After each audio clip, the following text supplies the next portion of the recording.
Hello, everyone, and welcome to the Sarah Riel Inc. Resource Review. My name is Cameron Tyndall, and I'm a manager of mental health services at Sarah Riel Inc. Today, we are joined by Mandy Marslin, who is a program supervisor from the Salvation Army STEP and WKRP program. Thank you so much for being here, and welcome, Mandy. Thank you. It's great to be here. Excellent. So we're going to do a little bit of a Q&A here. So I'll ask you some questions and hopefully people can learn more about you and the program and the organization you work for. So first off, let's start with, what is the WKRP program? Sure. So WKRP stands for the Work Readiness Program. If you're as old as I, you might think it stands for an old television show on a radio station, but that's not the case. It actually stands for the Work Readiness Program at the Salvation Army.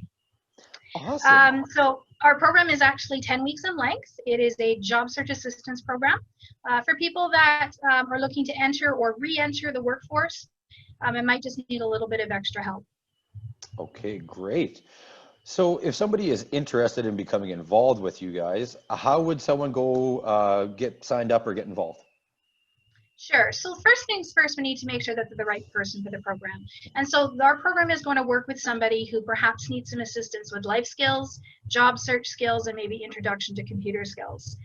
So if an individual feels that they need that assistance, if they're on employment and income assistance, then the best way for them to contact us would be to actually go through their worker first.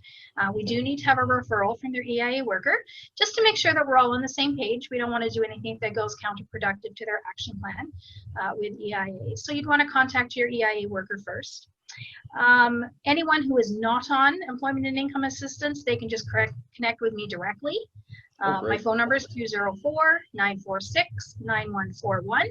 And they could just contact me and I could set up an appointment with them. So if you're on EIA, go through your worker first. If you're not on EIA, then contact me directly.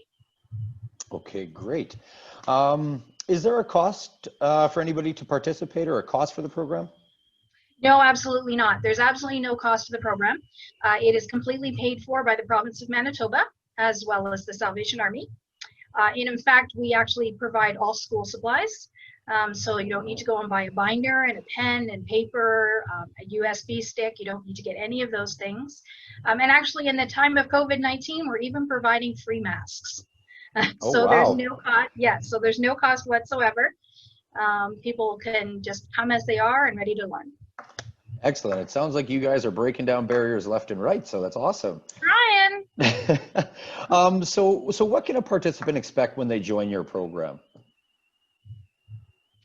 Yeah, so an individual who decides to join our program, the very first thing that would happen is that they would set up an appointment to come and meet with an employment counselor to do a literacy assessment.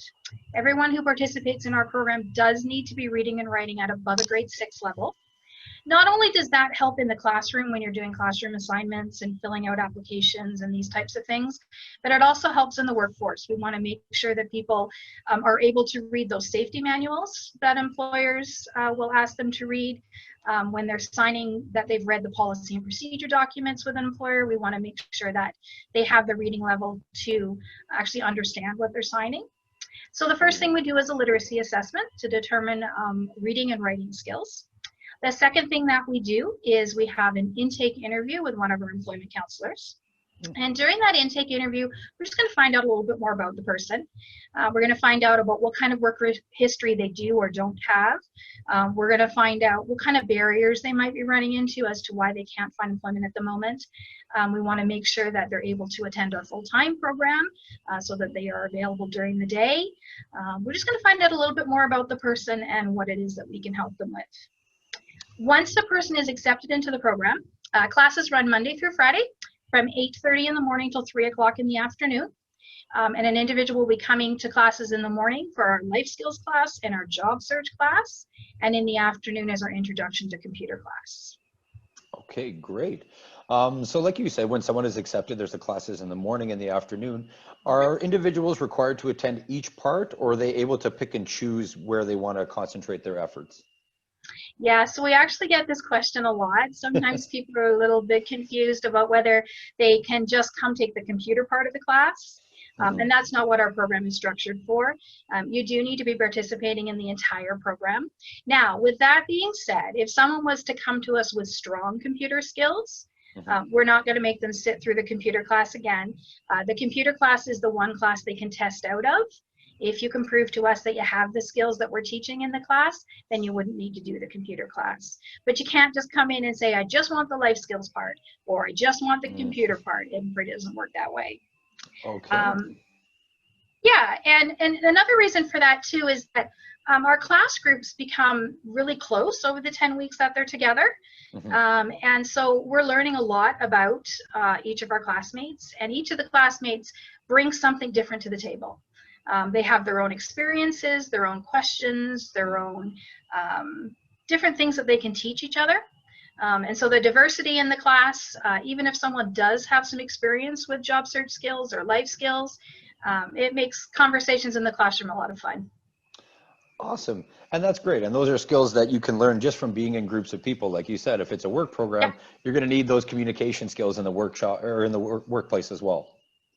Yeah, it's not just the teacher. It's not just everyone's learning from the teacher. Everyone's learning from everybody else. That is awesome. So getting close to the end here, but what are some other services your participants have access to because they would be part of the WKRP program?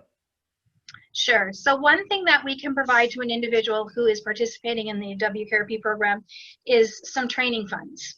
Now these are small amounts of money. They're not large, but they do cover things like first aid, safe food handlers, serving it safe training, forklift theory training.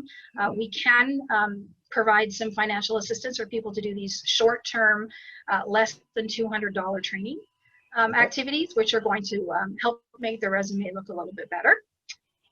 We also can provide funding if someone needs to get a criminal record check, or if they need a child or an adult abuse registry check. We can provide some funding with that. Clothing for interviews. Sometimes we just don't have anything to wear.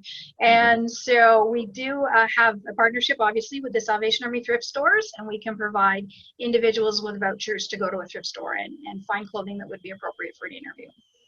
And then last but not least, if somebody found that they were in a situation where they needed some emergency food assistance, we can definitely connect them with our Community and Family Services Ministry to provide some food assistance if that was something that came up while they were in program.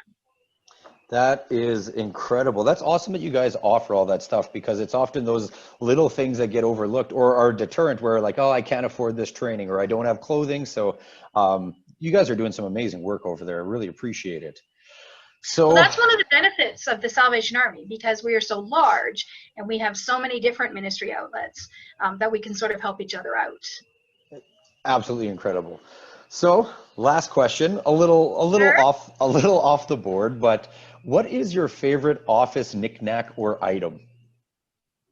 Okay, so the thing you need to know about me is I'm not really a big lover of winter, but I am fanatical about snowmen. And so a few years ago, I was given this little guy as a gift.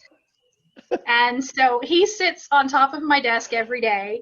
And if I'm having a tough day, or I'm feeling a little tired, or I look at him and he's smiling with his little earmuffs on there, and he just makes me happy. I know it sounds silly, but snowmen, I love snowmen. So snowmen makes me happy. So that's my favorite office knickknack.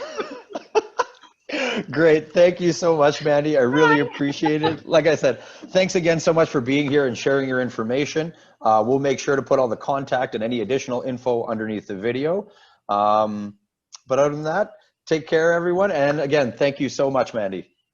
Thanks so much, Cameron. Bye-bye. Okay, take care.